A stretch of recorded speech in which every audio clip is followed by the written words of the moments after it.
आज का हमारा टॉपिक जो है ट्रिग्नोमेट्री रेशियो ऑफ 45 डिग्री है।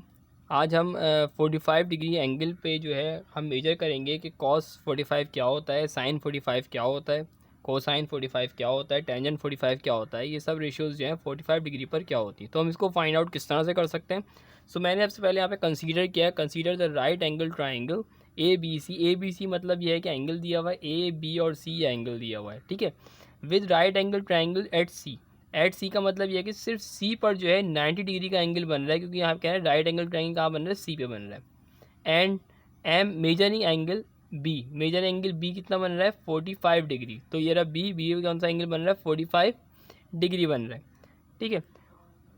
अब मैंने यहाँ पे बात क्लियर कर दी है, डायग्राम बना दिए। इस डायग्राम का मतलब क्या है, A angle B angle C angle, ठीक है। सी के सामने वाली साइड स्मॉल सी, बी के सामने वाली साइड स्मॉल बी, ए के सामने वाली साइड स्मॉल ए। ये साइड जो यहाँ पर दी हुई है कहलाती है बेस, ये कहलाती है परपेंडिकुलर, ये कहलाती है हाइपोटेन्यूस, ठीक है। सो हमारे पास ये साइड्स हो चुकी हैं, हमारे पास दो एंगल भी गिवन है। इसमें हमें क्या करना है, सबसे पहले मुझे ये तीनों साइड्स का मालूम पता होना भी ज़रूरी है, ये तीनों साइड्स कितनी कितनी है। मुझे इसमें दो साइड्स पता चल चुकी हैं, दो एंगल पता चल गए हैं, 45 डिग्री है, एक 90 डिग्री है, एक एंगल और बताना है मुझे, ठीक है। और तीनों साइड भी पता होना चाहिए, फिर हम इसको फाइंड करेंगे।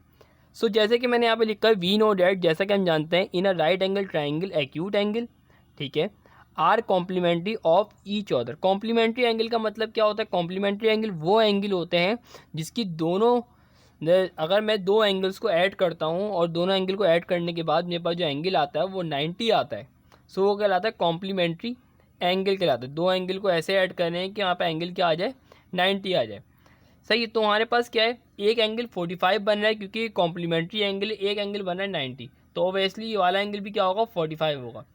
याद रखिएगा, एक राइट एंगल ट्राइंगल की अगर मैं तीनों साइड्स को ऐड करता हूँ तो हमारे पास कितना एंगल आना चाहिए, अगर मैं तीनों को ऐड करूँगा तो 180 आना चाहिए, 180 से कम नहीं आना चाहिए, सही है। तो वहाँ पर ट्राइंगल की अगर मैं तीनों साइड को ऐड करता हूँ तो यहाँ पे क्या आना चाहिए, 180 डिग्री आना चाहिए।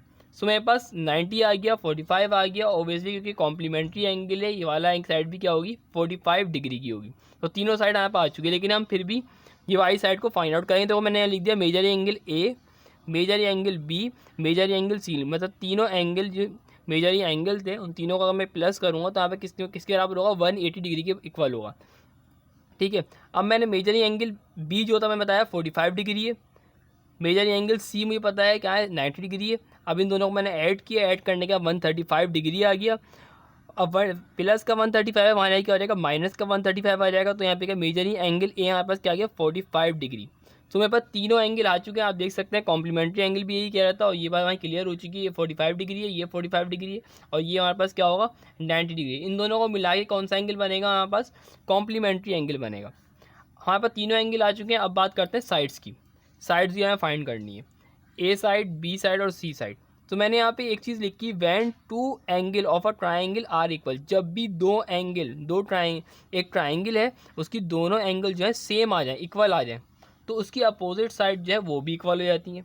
उसकी अपोजिट साइड कौन सी होंगी, वो भी इक्वल होंगी।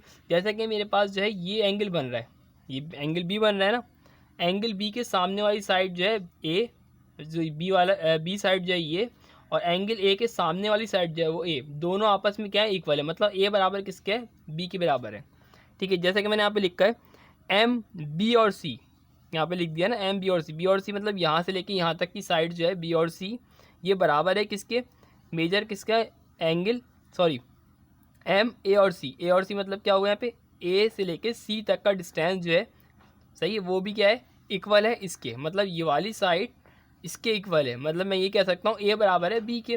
सो ए जितना होगा उतना ही क्या होगा, बी होगा। ये हमें कैसे पता चला, वो इस तरह से पता चला है कि जब भी दोनों साइड जब भी दोनों एंगल जब भी सेम होंगे, जैसे कि ये एंगल एक सेम हो गया 45, ये एंगल भी सेम हो गया, तो इसके सामने वाली साइड और इसके सामने वाली साइड दोनों क्या होंगे, सेम होंगे। तो मैंने यहाँ पे लिख दिया ए बराबर होता है बी के।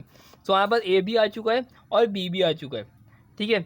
मतलब ए की वैल्यू क्या है, ए ही है, तो ए के बराबर ए ही रहेगा, और बी क्या है, ए के बराबर है। जितना ए होगा उतना ही क्या होगा, बी होगा।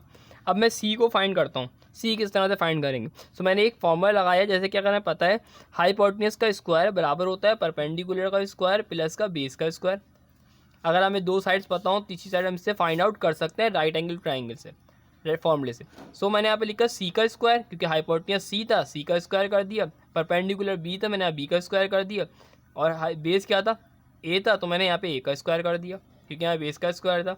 अब मैंने यहाँ पे एक बात कही है कि ए बराबर है बी के। अब अगर आप चाहें तो जहाँ जहाँ पे बी है वहाँ पे ए कर सकते हैं, और जहाँ जहाँ पे बी है वहाँ पे ए कर सकते हैं, कोई फ़र्क नहीं पड़ता।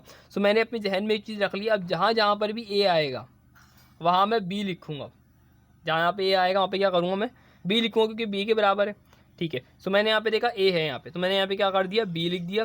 तो दोनों को ऐड करूँगा, 1 और 1 क्या हो गया, प्लस 2b का स्क्वायर हो गया। मुझे चाहिए सी की वैल्यू चाहिए, तो मैंने taking square root on both side कर दिया, स्क्वायर लगाया, रूट लगाया, स्क्वायर से स्क्वायर रूट कैंसिल हो गई, यहाँ भी रूट अप्लाई हो गया। अब रूट जो है ना दोनों वैल्यू पर आएगा, 2 पर भी आएगा और बी स्क्वायर पर भी आएगा। सो मैंने इन दोनों को अलग अलग किया, स्क्वायर से स्क्वायर रूट कैंसिल हो गया, रूट 2 और बी आ गया। तो ये हमारे पास क्या हो गई वैल्यू, सी की वैल्यू हो गई। सो हमारे पास तीनों वैल्यूज़ आ चुकी हैं। एक ए बराबर है किसके, बी के बराबर है। तीनों एंगल्स मुझे पता हैं, 2 एंगल जो है 45 डिग्री के हैं और एक जो है 90 डिग्री का है। अब हम इसको क्या करते हैं, वैल्यू में पुट करते हैं। फाइंडिंग करूँगा trigonometry ratio of 45 degree, sine cos 45 tangent 45। आपको याद रखना है कि टेंजेंट थीटा जो है बराबर होता है किसके, परपेंडिकुलर और हाइपोटेन्यूज। कॉस थीटा बराबर होता है base upon hypotenuse. Tangent 45 degree बराबर होता है परपेंडिकुलर ओवर बेस। ठीक है, तो ये हमारे पास, अब मैंने यहाँ पे थीटा की जगह पे 45 डिग्री लिख दिया, यहाँ 45, यहाँ 45, यहाँ 45। ये आपको फॉर्मूला याद करना है। अब परपेंडिकुलर, अब आपको एक चीज़ ध्यान में रखेंगे, परपेंडिकुलर की वैल्यू है क्या। अगर आप यहाँ देखें तो परपेंडिकुलर जो है बराबर किसके है, बी के बराबर है। परपेंडिकुलर क्या है, बी है, ये ध्यान में रखिए, ये है परपेंडिकुलर। मैं यहाँ पे लिख देता हूँ। अब ये बेस क्या है, बेस हमारे पास है ए, ठीक है, और हाइपोटेन्यूज क्या है, हाइपोटेन्यूज हमने अभी भी निकाला, हाइपोटेन्यूज क्या है, सी बराबर किसके है, सी बराबर होगा हमारे पास सी, जिसे हम बोलते हैं, क्या बोलते हैं, हाइपोटेन्यूज। हाइपोटेन्यूज जो है बराबर है वो कितने है, रूट टू बी के, सही है, रूट 2 बी के। तो मैंने यहाँ पे तीनों वैल्यूज लिख दी हैं। परपेंडिकुलर बराबर होगा बी के, बेस बराबर होगा ए के, जो मैंने सिर्फ डायग्राम बना था, और हाइपोटेन्यूज हमने भी निकाला है रूट 2 और बी के। ठीक है, अब मैं वैल्यूज़ को पुट करूँगा। अच्छा, एक चीज़ याद रखिएगा, मैंने आपको पहले ही बताया था, आपने पहले ही लिखा था कि ए बराबर किसके है, बी के बराबर है। तो अब जहाँ जहाँ पर भी ए आएगा वहाँ मैं बी लिखूँगा, ठीक है, ताकि आसानी से कट हो जाए। अब मैंने यहाँ पे लिखा परपेंडिकुलर, परपेंडिकुलर किसके आता है, बी के, बी लिख दिया है मैंने। हाइपोटेन्यूज रूट 2 बी लिख दिया मैंने यहाँ पे, बी से बी कैंसिल हो गया 1/√2। इसी तरह बेस लिखा, बेस की वैल्यू क्या है, अब देखो बेस हमारे पास ए है, लेकिन हम क्या लिखेंगे, मैंने कहा जहाँ जहाँ पे भी ए आएगा वहाँ हम क्या लिखेंगे, बी लिखेंगे। तो मैंने यहाँ पे बी लिख दिया, बी से भी यहाँ पे क्या हो गया, कैंसिल हो गया, यहाँ 1/√2 बच गया। अब टेंजेंट 45 किस तरह से निकलेगा, अब यहाँ मैंने लिखा बी और बी निकालना है। परपेंडिकुलर क्या है, यहाँ पर बी है, बेस क्या है, बेस भी है, बी ही लिखूंगा, क्योंकि मैंने कहा यहाँ पे ए आएगा वहाँ पे हम क्या लिखेंगे, बी लिखेंगे। बी से बी कैंसिल हो गया, 1 तो यहाँ पे सिंपल क्या बच जाएगा, 1 बच जाएगा। अब सिंपल कुछ भी नहीं करना है, इसका उल्टा कर देना है। उल्टा का मतलब ये है कि जहाँ हाइपोटेन्यूज था वहाँ परपेंडिकुलर, हाइपोटेन्यूज ऊपर परपेंडिकुलर नीचे, ठीक है। इस तरह बेस ऊपर, हाइपोटेन्यूज ऊपर, बेस नीचे, परपेंडिकुलर ऊपर, बेस नीचे, इस तरह से उल्टा कर देना है हमें इसको।